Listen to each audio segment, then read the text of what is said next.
and welcome back to another edition of Metcalf's Movie Journal. This is the show where I do quick reviews for the movies that I watch, give them a score out of 10, and then add them to my list. So let's see what movie we're reviewing today.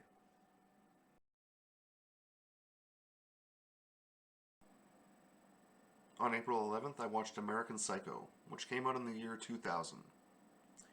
I knew enough about this one before throwing it on to know I was going to like it, and thankfully, I was not disappointed. It's always easy to watch anything with Christian Bale, and while I can think of a couple different roles that maybe show off his acting range a bit more, that's probably just because it feels like he has to do a little less acting to properly portray Patrick Bateman. He's a hyper-successful sociopathic businessman, whose only real emotions seem to be greed and jealousy, so it's probably an easier sort of character for most actors to portray.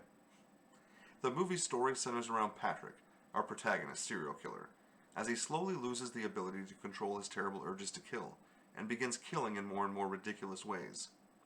From start to finish, this film is a perfect representation of the 80s as a whole, from the clothes and cars, to the cocaine and the Gordon Gekko greed is good mentality, all capped off with some of the best use of music in a movie I can remember seeing in a long time. Patrick has this great thing he does before a kill scene, where he puts on a CD and goes into a crazy level of detail critiquing the band, the album, or the song specifically, all before the climactic kill. And it all adds so much and makes the scenes so much more memorable.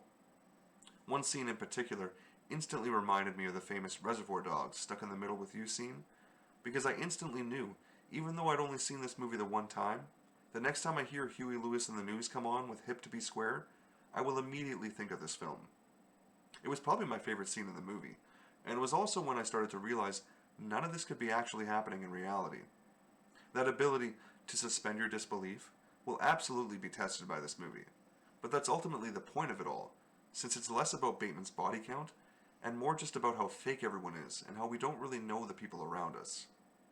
It should be painfully obvious to everyone around Patrick that he's barely holding on to his sanity, but even when he gives a panicked confession to his lawyer for a series of murders he literally could not have committed, still, nobody seems concerned for his well-being.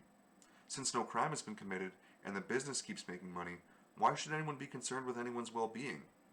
It's clearly a bit hyperbolic in its blasting of that rat race mentality, but only so much as to make the movie interesting, because at its core, we all know this attitude from employers is absolutely a real thing.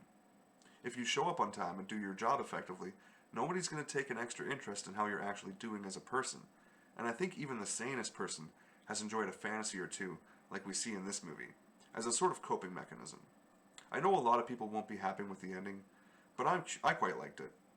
Narration from an actor as good as Bale is always an easy way to go, and the closing monologue here results in one of the strongest endings I can think of. I'd even put it up against the likes of Goodfellas or There Will Be Blood, though those films are superior as a whole. This was definitely a solid movie too, though, so I ended up giving it an 8 out of 10, and it landed at number 113 on my list, putting it right here, in between Shaun of the Dead and Toy Story 3. And as always, thanks for watching. Thanks for watching another edition of Metcalf's Movie Journal. Be sure to click like and subscribe for new videos every week. And if you have a movie that you really want me to watch, be sure to drop me a comment.